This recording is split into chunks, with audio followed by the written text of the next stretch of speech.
try to fix what we can. In other words, if they're responsible for the water intake pipes reaching deeper into the Euphrates, we try to make sure that we provide water filtration systems, solar-powered, smaller projects that make sure the water that's coming out on the tail end is clean and purified.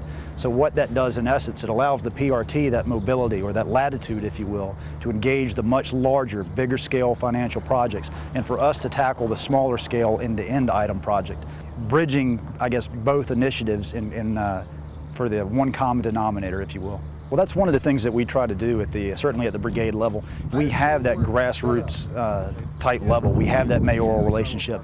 So what we do is, as the PRT's engaging at the higher levels, we try to get that word out on the street to make sure that people understand what's happening that they may not be aware of. So we have seen a gradual progression, and not only the word to being spread amongst the people within the province, but we've all seen a much more positive reception as we're out engaging them during key leader engagements and during our everyday interaction with them.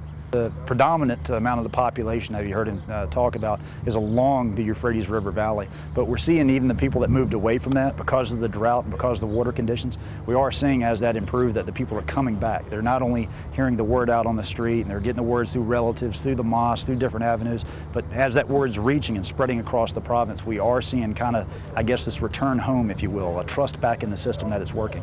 I mean, overall, you're just seeing a lot of people now understand that the system has taken a while. And of course, anything of this level is going to take a while to fix. But the biggest thing that we're seeing is people are understanding that the fix is happening. We're trying to fix those things as we come across them. You will see some amazing, I guess, improvised items, if you will, to get water to the village, to clean the water. You'll see all sorts of different techniques that either they've learned or they've come up with. So when we come across those things, and again, that's where we come into play at that tactical level, through a patrol, through an engagement, when we come across something like that, we try to fix it on the spot. And if we can't, then we try to get a system in place that will at least facilitate a fix quicker than that longer scale initiative. And once we do that quick fix, we tie that back in with the provincial reconstruction team, identifying this node that we discovered and said, hey, can we establish something that's more sustainable? The biggest obstacle out here is just the sheer size of the province. We have a hard time connecting all these different nodes because of the amount of distance that we have to traverse, if you will. The biggest asset has been the people themselves. They will find a way. This province is impressive with the strength and the pride these people have with trying to get back up on their feet, and that's been our biggest asset because they have helped us in return help them. The province is about 55,000 square miles, so you know, to conceptualize that, it's about the size of Arkansas. The longer term fix isn't overnight, but it's the fact that these people are understanding that the Anbars are realizing that and putting forth the effort to get the training. That's where we're seeing the biggest progression.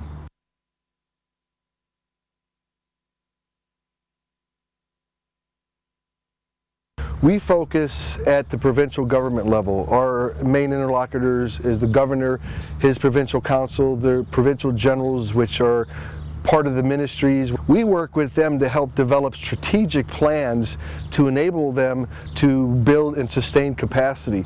So the projects that we do are long-term projects, building water treatment facilities and networks, working on electricity grid.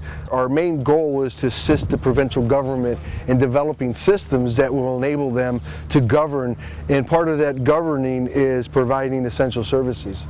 We noticed the issue in the Euphrates and in the Lake Haklania Dam, which is the main reservoir that feeds the Euphrates. Basically over the last 2 years you've had a 30-meter decrease in the water level, and what's that done is it's dried up the Euphrates to the point where their existing water intakes would not intake water, and those that were ruining the water treatment plants because they were getting mostly sludge. We went in and rebuilt 187 water intakes. In the last 2 to 5 years, we've spent about $100 million rebuilding and building new water treatment facilities, all in an attempt to mitigate the decrease in water coming down the Euphrates, at the same time increasing the capacity available for potable water, basically from 58% to 97%. And we're using the statistics that the Director General of Water has provided us. Imagine a pool. When you go to empty it, you put a hose in it. If the hose is not immersed in the water, you're not going to drain any any water. The water intakes were so close to the banks that all they were pulling up was silt and sledge. So what we had to do is basically extend them farther into the river, because the river banks have shortened up because of basically almost 6 to 9 feet less water in Euphrates.